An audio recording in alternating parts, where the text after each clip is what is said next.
Max in trouble, Dad. Where'd you get this? Read it, Dad. A repo man will come and take Mag's eyes. Hi everyone, this is Sydney Robinson of the Cosplay Pirates, and I'm here today to do my Blind Mag makeup for Anime Boston. It's Saturday, April 23rd, and here we go. So I've already put in the contacts. They're these zoom-in lenses. They've got the little notches around the edges, like Mags have. And I did that first because from my practice run I knew that I would be tearing like crazy, and it took me a couple tries. So now they're in. And the next thing I'm going to do, I've already washed and moisturized my face, is I'm going to use my normal green cream concealer stick just to cover little spots of redness here. And that'll make it easier for me to put on my base, because her base is especially pale, and any redness underneath is going to show through that a lot more easily, so the green corrects the red. Alright, now that I've put on my corrector and my base, I'm going to go in with my concealer. Basically it's just a thick, creamy concealer. You can get them in tubes, twist-up tubes from the drugstore. It's the same consistency, or a pot.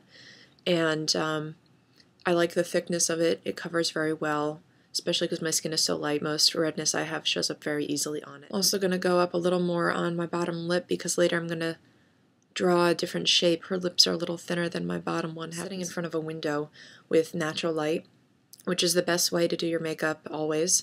Fluorescent lights will always cast shadows or change colors, and this is just the truest read of color you can get. Okay. So that's my foundation base. Nice and even, all redness covered, blemishes concealed.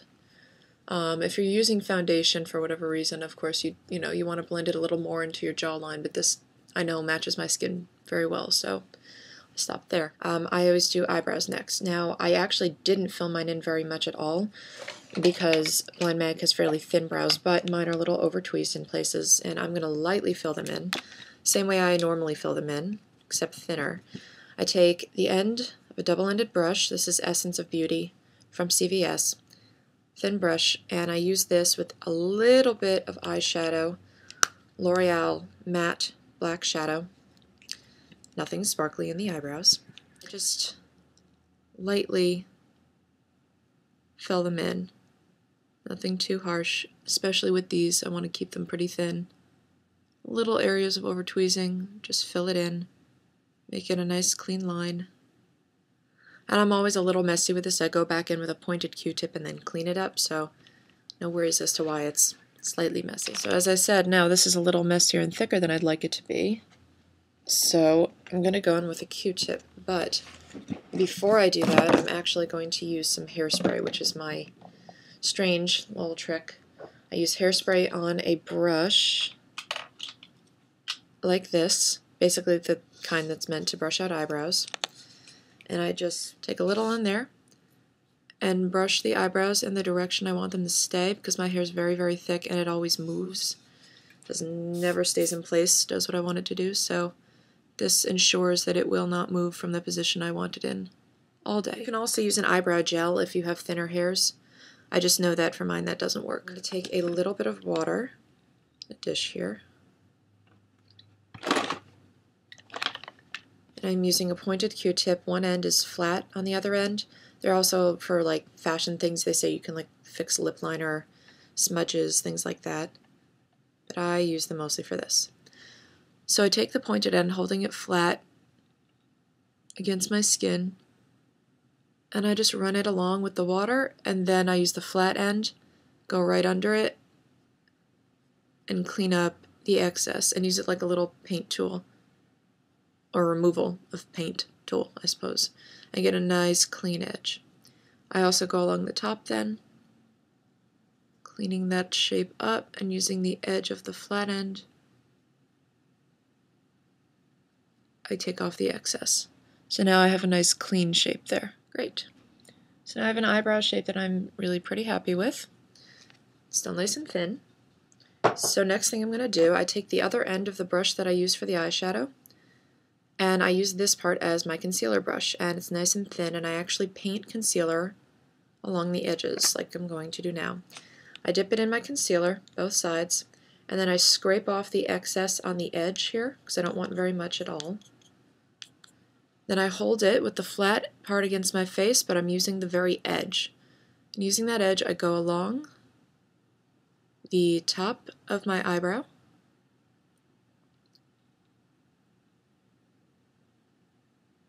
And I paint a crisp, defined edge and then blend that outer edge with my finger. If you ever get a little too far into the brow, go back with excess on the brush on the other end. You can easily flip it. And I just fill it in. Again, I often get stopped and just get told, not you're pretty or your makeup looks good, but I love your eyebrows. So I take this part pretty seriously. On the underside, same thing. I know it's kind of weird to conceal underneath, but also after tweezing sometimes the skin here is very red and irritated. And although, ironically, Blind Mag's makeup is to look red and irritated later, I still conceal it just for a nice smooth base that everything else can have its true colors read more easily. And I'm going right up under where I filled in. This also helps them look even thinner without me having to do anything, just because bringing the highlight up creates that illusion. As you can see between the two brows, one side now looks just cleaner. You can paint over hairs if they're not as dark as mine and get away with that instead of even having to tweeze or redraw a shape sometimes. So the concealing part here I find very useful. The whole reason I wanted to do this costume actually was because when I saw Repo the Genetic Opera, the movie that this character's from, I was just fascinated with the look of it. It's very futuristic and dark and macabre, things I love. And the actress, or singer I should say, playing Blind Mag is Sarah Brightman. She was the original Christine in Phantom of the Opera on Broadway in the 80s. She's an opera singer, obviously, and this role is just it was dark and glamorous. She plays an opera singer who's contracted to this company that sells genetic organs to people in the future where there have been organ failures, but if they can't pay for those organs in time, there's a man who comes and just takes them back very violently while you're still alive. No anesthesia. So Blind Mag has these eyes, because she, as her name indicates, used to be blind. And they gave her the eyes, and so she has to sing for Gene Co., the company, forever, since she, I guess, can't pay for her eyes. So I knew if I didn't get the contacts, this costume wasn't going to happen. And I finally found them cheaper at Ichiban Con from a vendor. About $10 cheaper than normal, but cheaper than anywhere I could find in Boston. And that little extra bit of savings told me that it's time to get the contacts and it's time to do this costume. So I did. Have the eyebrows. Next step is setting that concealer with some neutral powder. I like to use CoverGirl French Vanilla, just very simple. And I use a nice big flat brush. So you can see it's embedded already with that color. I use it every day. I'm pressing it, not dragging it yet, but pressing it right up into the concealer under the shadow on the eyebrows. Don't want to get it in the eyebrows because it'll make them look white and strange. And then, even though I didn't conceal my entire eyelid, I am brushing it along here. Next step, I took a black gel pencil. This one's from MAC. Happen to get it free. That's why I have MAC. And I'm going to line my eyes here along the lash line as close in there as I can get, all the way across.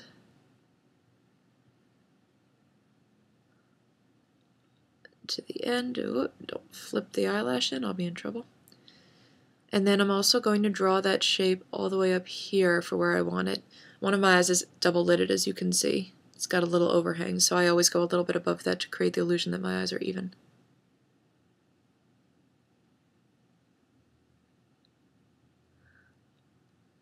And then I'm going to hold the pencil sideways and kind of fill that area in. Before I even move on to the other eye, I'm going to take a flat, this is painter's brush, tight washable bristles. I'm going to use that to help me blend this all together as my base. I'm going up to the edges and smoothing those as well. And these are going to get blended also into something else that goes around it, so don't worry about the shape. There. Okay, so on top of that now, I'm going to take actually a lipstick. I believe this is CoverGirl, but top popped off. 968. They may have discontinued it, I'm not sure. But it's basically like a nice red. And I'm using that in place of like a gel or something like that because I need a very smooth edge and it needs to be sheer when I blend it out. So that same brush that I just blended with for the black, I'm going to take it on here, load up my brush. I'm wiping off some of the excess on a napkin. And then I'm going to start going in with it here. When I need to blend it, I'll hold the brush sideways to get a softer edge. And my fingers, I found in the trial run, were actually my best blending tool. So there's no reason I can't use that now. I'm not blending on top of the black except for at the edge where they meet. And the color I want to end up here is perfect. When this blends with the black, it makes it sort of purpley. Her eyes aren't pure red. They're sort of shades of a couple blended things. So this purple is perfect. So I'm pretty happy with that. Give the excess to this eye and blend that in.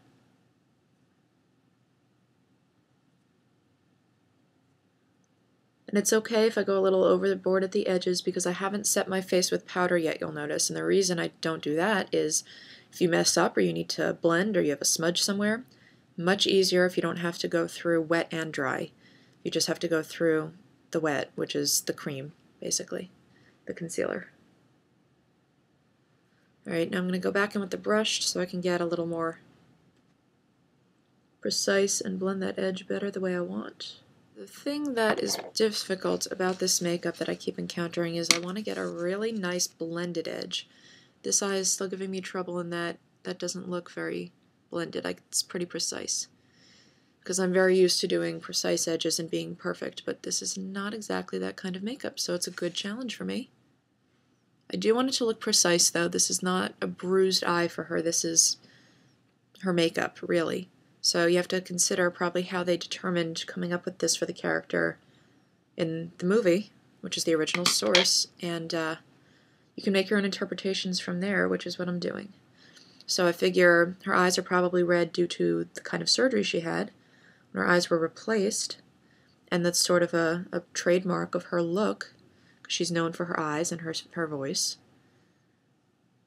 So I want to make it look purposeful. I'm tapping under here. I'm trying not to pull if possible because the skin under your eyes is extremely delicate and sensitive.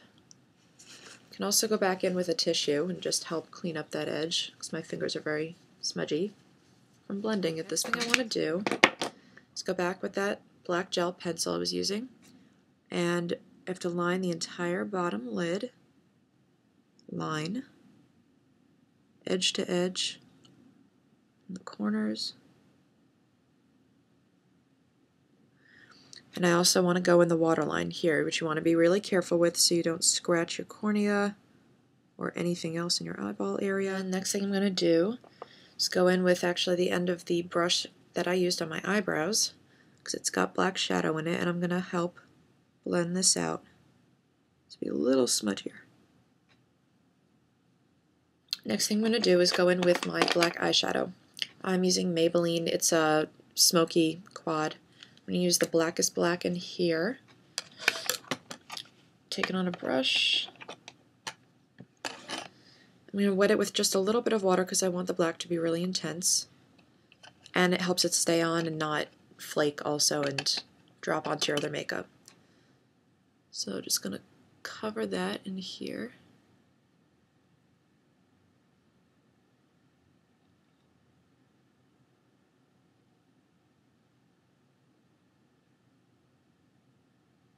Nice, and it blends very well when it's wet too, so you can get the edges sort of soft, yet defined. Next, the eyeshadows for the red. This will help blend more, make that pop. I'm going in first with this sort of copper, I guess you'd say. It's by NYX brand. It's kind of shimmery, and it just looks kind of raw and red, but it's a good color to use at the edges of the eye. because it's not totally red. It's sort of closer to the skin tone, I suppose you'd say, in terms of just being neutral and not so harsh. Next, I'm going to come in with sort of purple. This is by L'Oreal, Savage Sienna. It's kind of an eggplanty purple. There's a bit of a shimmer to it. I'm going to go in with this, and this is going to be more towards the center of the eye, where it would be darker.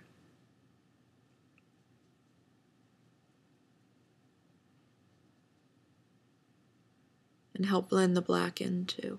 I'm going to go to this awesome Color Concepts palette that I got at CVS, and I'm going to use a dry brush first of all. I'm going to use this great sort of red color. It's the Perfect Bruise Red, which is a little more brownish than bright red, as you can see. It may look bright red on here, but it's very brick sort of colored. And that, again, I'm going to put over all of the eyeshadow, all of the lipstick that I used as the red color. It's going to give it a little sparkle, and it's going to set it, because as dry as that might become, I don't want the lipstick to be exposed to the air. You want to set a cream with a powder to keep it lasting. Alright. So I've got the basic shape on that I want, and I will be coming back in with this brush after I clean up my edges with concealer. And keeping in mind that it's not just a big round area, she sort of has a shape at the end here. This little cat eye thing. Now I'm going to go back in again with that brush, the eyeshadow brush. Try and carefully get what I hope to be the final edges. I'm kind of dragging it out over that concealer edge to make it soft. Okay, this time. So as you see, I've gotten it blended pretty much how I want it. So I'll be ready to set it with powder soon, but we're not done just yet. I'm going to go in with my eyelash curler now. Favorite tool, makes me look really awake. Put it right along the upper lashes. Pump a couple of times at the base, and then sort of move it up and off. I do this several times, and I do it over a coat of mascara too, so they really stand up. That's also going to be a really good base for putting on the false lashes, the special mascara. This is Revlon 3D Extreme, and the reason I have it put away is it's very black, it's very waterproof, hard to get off, but it makes great thick, sort of clumpy lashes, which I brush out. And it's going to be great for this. For the first coat, I always use several coats, and I usually use different mascaras along the way. A waterproof mascara also is really good to use before you curl your lashes because it's drier. So once you curl over that, it's almost like hairspray for the lashes. It really helps them stand up and keep a very defined shape. I'm mostly putting this at the base of my lashes. I want them to be really black and thick looking, but it's clumpy, so I'm trying not to move it all the way to the end of the lashes. I just want it at the base. And as soon as I do that, I'm going to take a brush. This is my old trusty brush. You can get anything like this with teeth at the drugstore. And I just comb through and separate all the lashes. I go with the Maybelline Falsies Volume Express Mascara, which has really nice definition for little lashes, makes them look separated. I just usually find that it's not volume building enough, that's why I use the other one underneath. I'm wiggling it back and forth to get, as much definition as I can at the base, but then you just want to make sure that you're coating all the lashes at the very ends. Brush between each coat for no clumps. And I'm going to use my favorite Maybelline Ultra Liner, waterproof liquid liner. Stuff is awesome. We use it in the opera as well for singers. It's really sweat-proof, waterproof. I'm going to line my eyes on the top and the bottom.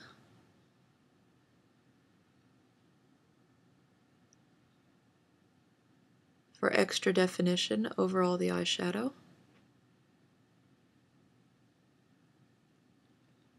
and the security that if I tear today due to all this makeup and eyelashes eventually that are going to go on, that hopefully I won't cry through my makeup. To the top, and I'm also going to do the bottom. Not inside the waterline, just under the lash line. And between the lashes as much as I can get it. Curl these babies one more time. I'm using a Marin Color Set colorless powder. That's what they call it, Color Set powder, Marin. And I'm using a big fluffy brush.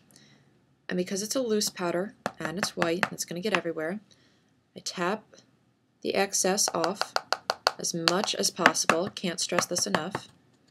You can even tap it once on your hand just to test. And then I'm going to press it into the makeup, trying not to drag it. That'll remove product and move it underneath. You just want to set it where it is. Trying to avoid the eyebrows because I don't want to get powder in those and lighten them. After I use a brush, I like to go back in with my sponge, the kind that comes with my powder compact. It's a little round, disky sponge. And I like to use this in areas where I know that I sweat or shine a lot, which is mostly my T-zone. So I'm going to press the powder in on my forehead, here, my nose, all these little crevices that it's hard to get to with the brush, really. And this will also just really set it by pressing that product into your face. Really keeps it on. My chin, my new lip line. There we go. Even though I'm doing a pale character, as I said, I like to contour my face a little bit, and especially because Sarah Brightman's is sort of heart-shaped, so she's got a wider jaw and a narrower chin. I'm going to sort of attempt that, just a little bit. I'm going to take my blush brush, which is kind of narrow here, and wide here, and I take one of the long edges, and I'm tapping it in some light bronzer. I use Rimmel Natural Bronzer, light, and I tap off that excess, and very lightly I'm going to put it in the contours of my face, which is your temples up here, under the cheekbones, and again, because her face is hard, it's wider here, so I'm going to try and curve it a little, under here, lightly though, because I don't want to look too colorful on top of this white base. And by doing this, I'm giving the illusion that my face is a slightly different shape than what it really is. Just helps the bone structure. Again, because I have a really oval-shaped face and it's very wide here, I'm going to try and narrow out my chin a little bit by going along the jawline and tapering it to a point. Then I'm going to blend that out with my powder brush. Okay, at this point I am going to go in and do the false lashes. Everyone's favorite. Going in and using just a waterproof eyelash adhesive. And you want to rim this along the edge of your lashes very thinly. And the key with putting on false lashes is you want to make sure they're not wet when you put them on your eyes. They need to be a little tacky. So for that, you just kind of want to wave them out about 30 seconds and let that adhesive get tacky. And when you put them on your eyes, then of course you want to kind of hit the right spot the first time, or at least be close to it so you can adjust. So I like to hold them with two hands. And I tip my head back and look down at a mirror, put the first inner corner down along the lash line where I want it, and then pull the rest down as close to the lash line as I need, and out to the edge. Now the trick, use the back or the front of a tweezers to help you position these. Hold and push, and then tap. I use the flat end here to tap down that line.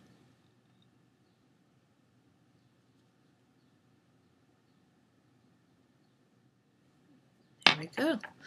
So now we have these nice huge top lashes. just going to give them a minute. Next we have bottom lashes. These are lighter, but they certainly tickle just as much as the top ones. In fact, while they're drying, something I actually forgot from my test run.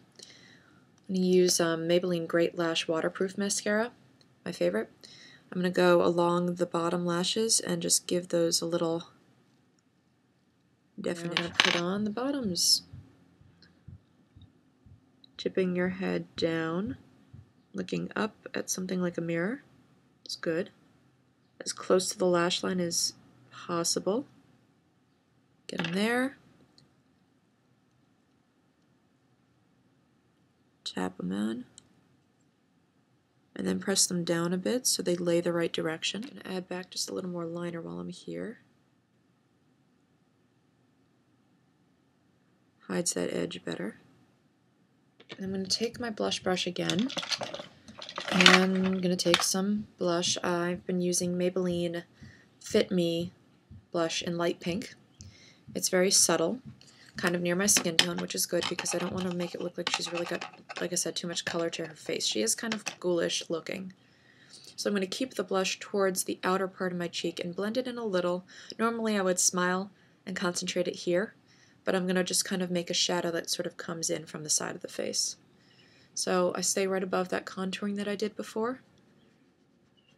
I'm using the wide part of it also to just make a nice big soft edge that I'm sweeping in. Now we have lips. Okay, I'm wearing lip color that I'm going to be using. It sticks better just to bare skin. The lip liner is a really good guide, and it takes a longer time to put it on with this, but it adheres better. So I'm just going to demonstrate, and then we're almost done with Blind Mag.